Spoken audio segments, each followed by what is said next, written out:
a Midnight Waffles podcast. This is BattleStations, a podcast about the Columbus Destroyers and the Arena Football League. I'm Frank Walker. Well, it was a big week for the Arena Football League in a lot of ways. Since the last show we've had, there have been two press conferences announcing, kind of doing the formal announcements. I mean, everything had been announced on Twitter and whatnot, but doing formal press announcements for both the Atlantic City franchise and the Columbus franchise. And the announcements were a little different in their own ways. These are more announcements trying to get things more in the public eye for people who are really plugged into the AFL or who are, always following on Twitter and refreshing for the newest news. There was nothing surprising in a lot of these. But a lot of times it's for the local press. And there were some things in there that we were glad to finally get. The Columbus team on Friday held theirs at Nationwide Arena and took what was probably the worst kept secret in arena football, in that the team would be named the Destroyers, made it public, showed that the original logo is what's being used with a slight modification.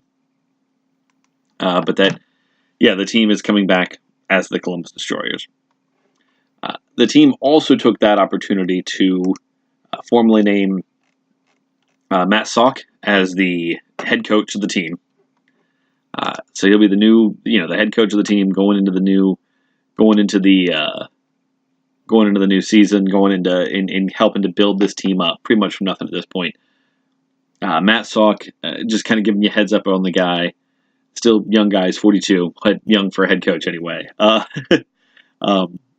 He has got a history as a quarterback. He played college ball at a small school, Orange Coast, then played some at Utah State, where he did go to a bowl game. So he's played football at a high level.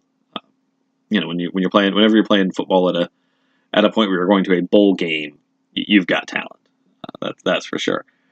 And then at that point, kind of bounced around the Arena Football League for a few years, playing in different cities, everywhere from Nashville, Los Angeles. At times, I think went into some of the other indoor leagues, that sort of stuff, and just kind of bounced around. And similar things happened in his coaching career.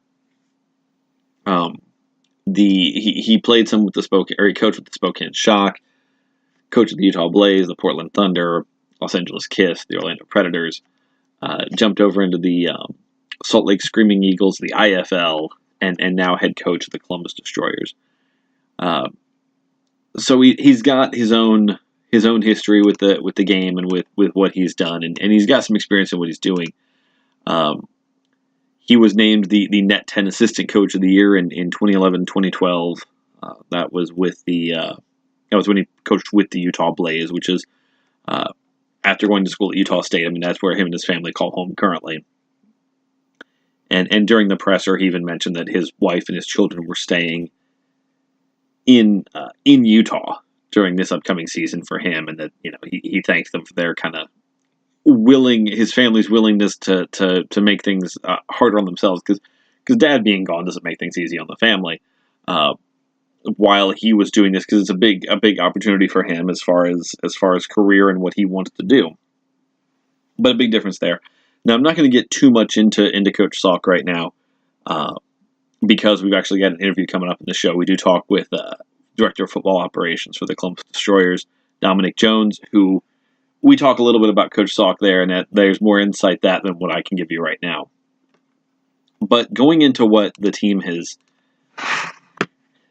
what they're doing, into what I want to talk about in this is the name. We brought back Destroyers. We've talked before on the show that this is just, there's no way you didn't go with this as the team. That's for sure. And part of that is you already had people in the market who knew who the Columbus Destroyers were, who knew that this was something that you had to, who knew that this was how you had to go. Because, I mean, you already have that established team name. You already have that established presence. To do anything else would be, I think, mismanaging what you're doing in the market already, as far as what's going on there. So, as far as putting everything together, they came out with the team name Destroyers and have the logo out, which is real familiar to anyone who is an old Destroyers fan. But there's a slight difference, the color scheme. Oh, and we've now heard from, at least I've seen in multiple places now, where it's being said that this black, white, silver logo is the color scheme you can expect the team to have. So it's a bit of a different approach than last time. Last time they had the red, white, and blue.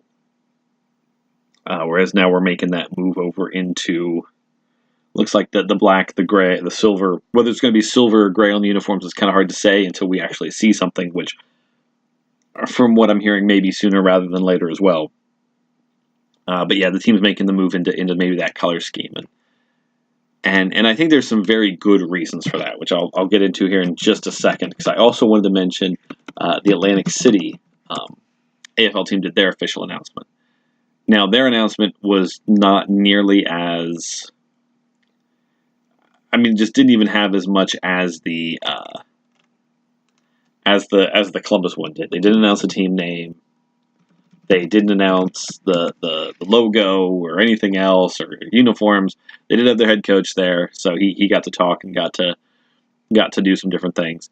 But a couple of things from their press conference that I found interesting. Ron Jaworski was at both head press conferences. At the one for Atlantic City, something he mentioned was that he kind of offhandedly mentioned the idea of games at their arena, things coming in, and things being on national TV and stuff. And this led to me doing some poking around. And everything we're seeing is there probably won't be a national TV deal in place this season. The focus on the league is going to be to do more streaming, which I think with a league that tends to skew towards younger fans is probably the right call to make. Getting onto a TV network, to my understanding, their deal with CBS Sports was that they were actually paying to be on CBS Sports Network, which is not what you want to be doing. You want that TV revenue to be something where you're making money on that. So I can understand if they're just going to go with streaming, maybe advertising, because you can stream relatively inexpensively as far as building an app and getting out there and doing it. And the league already has experience doing that with some on Facebook Live. One of the major partners, Monumental Sports, is building their own kind of mini empire off the idea of streaming, not just arena football, but the local sports in the area between Washington and Baltimore there. So it's just an interesting thing he mentioned, but that I think was kind of mentioned more offhand, and maybe indicates that the league in the future wants to get back into having a TV deal, but just isn't there yet, and understands that. Understands that paying for more exposure may not be the best way to go there. Now, again, with Atlantic City, the only things we've been seeing is all along their logo has been this Atlantic City arena football, and it's been a lot of gold and blue. And now, is that going to be the colors of the team? I'm not sure. I believe the Columbus website kind of threw people off the trail a little bit, because the Columbus website, when it was just Columbus AFL, before they officially made it the Destroyers, featured a whole lot of red, which is definitely a different type of, definitely a little bit different there as far as, so the thought was, we're looking at a red team, we're going to have a lot of red in the colors and whatnot, and now it seems that was completely throwing us off the track. What I will say is, from the beginning, looking at the Arena Football's website, this gold and blue has been featured in things like that little kind of logo they're doing for the franchise until they actually put something out. They've been using kind of a stock image of a football player with a yellow helmet, a predominantly yellow jersey with some blue trim to it and whatnot. And this is where, getting back into why Columbus is going with the black and silver and white color scheme makes sense. Because when you're trying to put together a color scheme for a franchise, you're looking at two things. You want something that's recognizable, but you want something that also is not going to get lost in the noise with other franchises. I've read about this process for other teams in the past. and how they make the decisions on how to do things. One of the more interesting ones, there was a piece I read a while back about when the San Jose Sharks were starting, how they were trying to brand themselves. And the reason they went high into teal was that a lot of people liked teal and that no other sports team used teal as a primary color. So they went that way. What I think the Arena Football League is doing with these teams, I think they're trying to make sure each one has their own unique brand identity in the Arena Football League, while also having to keep in mind you want a brand identity in your market. Now, when you look at some of these teams, it's not as big a deal. With Washington, it's red, white, and blue. I think that's more what Ted Leonsis wants for his Washington teams. Obviously, you're in the United States nation capital, but I mean, the Capitals are red, white, and blue. The Wizards are red, white, and blue. There's a certain amount of that just kind of makes sense. I can get it. When you get up to the Brigade, we're looking at a lot of blue there as well. Some black, but a lot of blue. When you get to the Soul, there's that lighter blue and gray, which they tend to use a lot of gray in their color scheme for the uniforms and whatnot. Albany went blue and orange, but the jerseys went orange. So I can see Atlantic City saying, okay, well, we're going to go blue and gold or blue and yellow, but predominantly we're going to try and use yellow as the biggest part of that color scheme. So when you get to Columbus, you're trying to solve both problems. Okay, I need a color scheme that is unique in the league. There's a lot of blue. There isn't a lot of reds. They could have gone red, but I think the concern was that then maybe it would get, maybe close to the orange. But maybe just the idea was, let's do something definitely different here. And that's where they went black. So the black and silver should stand out in the AFL. Now, when you look at Columbus as a city specifically, well, if you go with the red predominantly, you're going up against the Buckeyes. And you're going to blend it with the Buckeyes. If a football team with red jerseys is going to be compared to Ohio State. That's just all there is to it. The red, white, and blue is what the Blue Jackets wear, which, playing in their arena, you maybe don't want to feel like you're playing second fiddle to them. The only other team in the city that wears black in any real amount is the Columbus Crew. Now, the Columbus Crew, though, are best known for their gold, or for the yellow jerseys. What some people call the canary kits, the banana kits, that sort of stuff. So I can see why they decided to go with the color scheme that they did. Now, what I'm very interested to see is how this actually translates on a uniform, because this can go a lot of different ways. I haven't heard or seen anything on exactly how that uniform is going to go yet. I mean, if you do a black helmet, that can stand out. Depending on how you use black and white and silver as elements, that can create vastly different looks as far as it goes. So I'm personally pretty excited to see where they go with it. So that'll be fun to see whenever that does get revealed, which, again, from what we're hearing, shouldn't take too long here. We should be seeing it here in the next couple of weeks. Now, it may be something where it does get a delay. My understanding of the situation is the Columbus ones are either ready or close to being ready. The Atlantic City ones may be where things are being held up. Because I think my impression is that probably pretty early on, the Arena Football League decided they wanted to go Columbus Destroyers, so the name was set up. And then it was easier to get everything else rolling, whereas at Atlantic City, they did the voting the name the team contest, so that once that happened, you had to get the name in before you could make the uniforms and design a logo, and then you have to get those approved. So the Destroyers one, it may be something where they're holding off because they want to announce Atlantic City's and then Columbus's in the same week and the same look and all that good stuff. So we'll see where they go, how it goes from here. I'm excited to see it. But what I really hope you're excited for is this interview we do with Dominic Jones that we're going to have right up here next. It's tried to do something different, tried to get some insight into him and see what's going on. But yeah, hope you folks enjoy it. All right, and now we're here with our special guest this week, Dominic Jones, the Director of Football Operations for the Columbus Destroyers. Thanks for being on the show here with us. Thanks, man. Appreciate you having me on. All right, the first thing I kind of wanted to ask, just for everybody to get a background on you here, how did you get involved in this? I mean, did they reach out to you? Was it because of your contact with the old Gladiators? How did that go down for you? Yeah, man. I think it was a little bit of fate too. In terms of me, when I came into the league in 2000, 2012, I made it known to our front office that, hey, I wanted to play a few years, but also wanted to work my way into our front office, kind of be that guy behind the scenes and kind of make everything happen. So during that quest, thanks to Michael Strowski and Lynn Karowski and Kerry Bubos, who were some of the Cavs executives and Gladiator executives, allowed me to start attending meetings and kind of, it was like an unpaid internship, so to speak. So during the off season, I wouldn't necessarily just go home, but I would be staying after and, attend the Cavs meetings, attend the sponsors meetings, and trying to figure out when to preparing organization during the off season. I thought it was just the off season, but I learned that there was a ton of things that were going on to prepare for next season. From jerseys to learn about budgets. All that type of stuff that you have to really learn that a lot of players just don't think about it. So I started that journey in Cleveland, went to Orlando, had similar interests down there for that 1 year, but then also came back down to Cleveland. So Steve Cunn and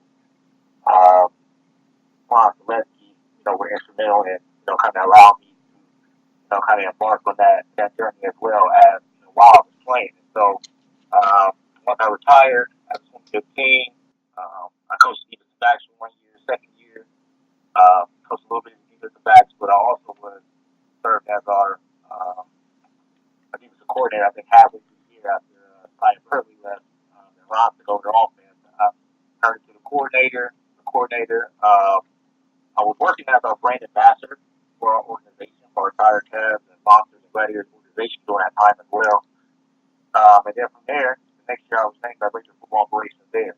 And so, which really allowed me to grow and kind of again just handle everything. And, those earlier years of the intern kind of prepared me for how to handle budgets, how to marketing plans and schemes or whatnot, how to create meaningful community programs. And so from there, obviously the Gladiators went on hiatus, and then I kind of went full time with our Cavs and our Monsters in our Kent Charge, where I managed all of our community relations and youth affairs there. So once the Columbus team was coming back, one of the guys that's been very instrumental in kind of help putting the thing together was Jeff Bowler.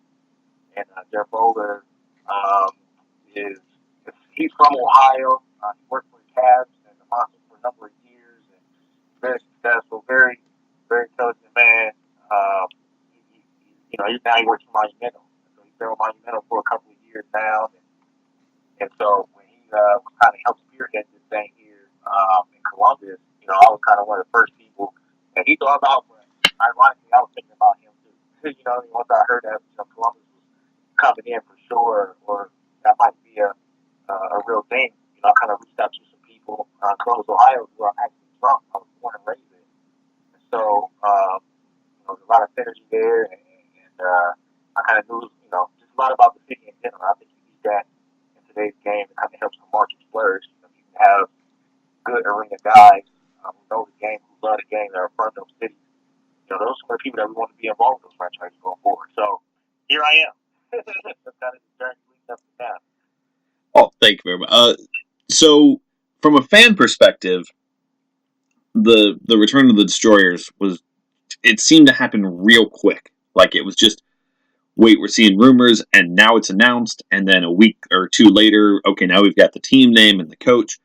How fast a process was this for you? Actually, again, there was a lot of things going on behind the scenes before it was ever really announced. And so, to the public, it's like, wow, this just happened fast. Wow, coach got hired fast. But we've already been kind of thinking about potential coaches. We've already been thinking about, uniform colors and, do we keep the name the same? Do we change it? These are a lot of things that were going on behind the scenes. And so now, when we drop it, these are things I've been talking about for a couple of months now, for a few months now. So, look, we knew the market in Columbus would be a market that we could basically drop everything, a whole 60 days before we about to kick off here, and still be able to flourish. I think that's more evident now than ever. We're at, I want to say upwards end of about 800 season ticket deposit, without no real true marketing. I mean, just said, hey, we're coming back into town, and the deposit just starts flying in. I think that just shows the support of the city and just the Columbus franchise in general. What it was then and what it will be now. All right. Now, one thing that I've kind of wondered about, and I think the fans would love to have a general idea, when you hear director of football operations, I mean, it's kind of this big title. What does a day look like for you, for someone doing that job for an Arena Football League team? Yeah, man. You don't wear multiple hats, but I would say a day in the life with obviously making sure, players first and foremost. My job is to ensure that anything football operationally is up and moving, is running, that the coaches have all the tools that they need to be successful.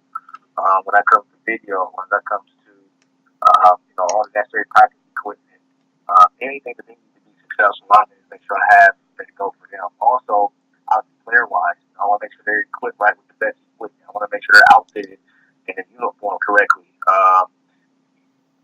Obviously travel, handling travel. We obviously have walls, that we practice with. Make sure, just the little things like the walls, the practice walls are ordered. There's so many things that go into ordering of equipment, ordering of uniforms, helping design uniforms. Hiring obviously the staff. It's finding the players, finding the guys too. Obviously that's a huge part of it as well.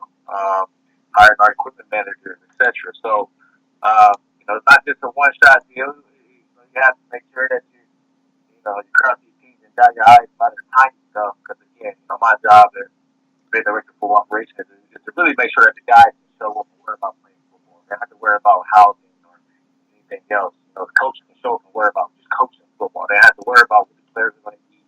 They don't have to worry about appearances. They don't have to worry about any of that stuff. It all falls on my shoulders. All right, sounds like that's a whole lot to do. Yeah. Now, part of my question, when you're like you're saying, you're talking, a lot of this is trying to get players, and the Arena Football League this year, everybody's a free agent from last year. But with 2 new teams, you got to have 2 whole new teams of guys, and I know they're looking at doing an open tryout as well. But do you guys go out and try and find? Like, is there recruitment? Do you try and find, like, old coaches' films of guys that that are just kind of out there? Or what does that process look like for you when you're trying to look for players as well? Yeah, a lot of that's falling on Coach Salk right now. He has his own player personnel director, guy that's experienced that we like. And he also has a guy by the name of Clay Herrera that's on the staff. We have a guy by the name of Stanley that's on the staff as well. And so, amongst those guys themselves, they have a wealth of knowledge of what players are out there and which ones aren't. Coach Salk he's a junkie in that sense. I mean, he's already. I mean, this past week, we text back and forth. He had several conversations just about guys in different parts of the country, and he's watching film on this guy or that guy. So, we'll find players from everywhere. So I was asked the question about us trying to get just Ohio State players. I said no. We want the best guys regardless of where they from, Division 1, 2, or 3. A guy can play football, team guy, community guy we want. So part of that's going to be, hopefully we find some guys at our tryout too. Some guys that have been looked over, which we'll have our tryout here on March 23rd. But we'll find guys from everywhere. I think that agency-wise, I think we'll be fine. I think we'll get some guys, we'll get some veterans that'll be coming here, make an instant impact, and we'll get some excellent rookies too, and kind of mix them in. Again, I think we got good people here. I think that I'll build up a reputation, from a player standpoint, onto a coach, and onto a front office that players have grown to trust me. I think that's a huge part as well. And they know that, all for them. I believe that the game is not the game without the players. So I keep that mindset, which makes me have a greater respect for what they do. So again, I think we'll get the right guys. Something that you mentioned there, and I'm again, and just I know that. I mean, in terms of football, at the NFL level, they seem to have almost a coach for every 2 or 3 players. and then at the real minor league indoor football levels, it seems like there's one guy handling everything. So I'm kind of curious. I mean, how big a staff as far as the football side of things does the team have, or does the team anticipate having? Yeah, well, I mean, we'll have a fair amount. We'll have some interns in here as well, and we'll try to get coaches as much help as we need. And so, traditionally, you see a normal, probably a couple of coaches on offense, a couple of coaches on defense, or maybe one coach on offense with special teams guys. Traditionally, you'll see around 4 usually.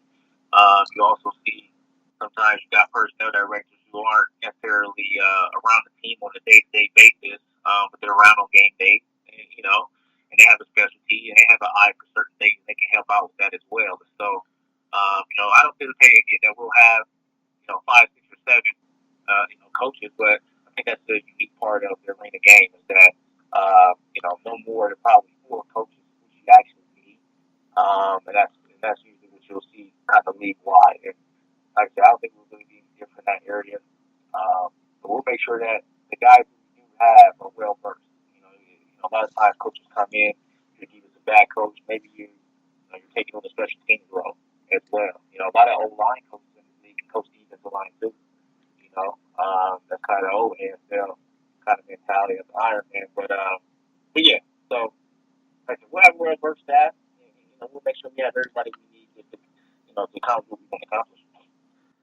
All right. In the press conference, Matt Salk mentioned that it was a 4-hour interview. I don't know if he was exaggerating or if that's what it was. What was it? What was it that you guys saw in him that said, "Yeah, this is the guy we want. This is the guy we want trying to build what we're doing here in Columbus"? Yeah, I mean, it was an extensive process, and it wasn't easy, honestly. I mean, it really wasn't easy. I mean, we had some real good debate, behind closed doors about which way we wanted to go. And I think me personally, I might have talked to Coach Salk 3 or 4 times. And then, we had another interview via Skype. Because we just wanted to make sure, we wanted to go back and cross our T's and dot our I's. We really wanted to dig into former situations, that we've heard in the past, things, because we just wanted to be sure. And so, I think at the end of the day, Coach Salk and his staff that he envisioned, they give us the best chance to win, right now. And collectively as a group, I think he's charismatic. I think that he'll be able to handle the media in the proper way he needs to. There's a lot of players out there who gave him great reviews. I think in the study, I think we look back at, I want to say 2013 to 2014. Oh, yeah, I think it's 2014. I mean, he was scoring on like 80% of his drives. When he had a legit team around him. When he had some legit players, he was calling the offense. I think in Orlando, and he was scoring on something ridiculous, like 79, 80% of the drives. You know what I mean? So we all know in this league, you got to put up points. You got to score the ball. So you get you a couple of stops, but you got to score. And so us going with an offensive-minded head coach and giving us all a real chance. I know we obviously had a chance in Portland, which I don't think was all-out great situation for anybody at that particular time. I think even Ron James, he's a great coach. I don't think Portland was the best situation. But it's not no indictment on his coaching style or his capability. So, like I said, we just thought that Coach Salk was the best guy to lead this team in this market. So we put the trigger on it. Okay, well, thank you very much for coming on the show today. We're excited, obviously, to see what's going on. So, ladies and gentlemen, Dominic Jones, Director of Football Operations for the Columbus Destroyers. Thanks for having me, man. I really appreciate it. Hope you guys enjoyed that. Thanks for listening to the show. Hope to talk to you soon, and go Destroyers. Thank you for listening to Battle Stations.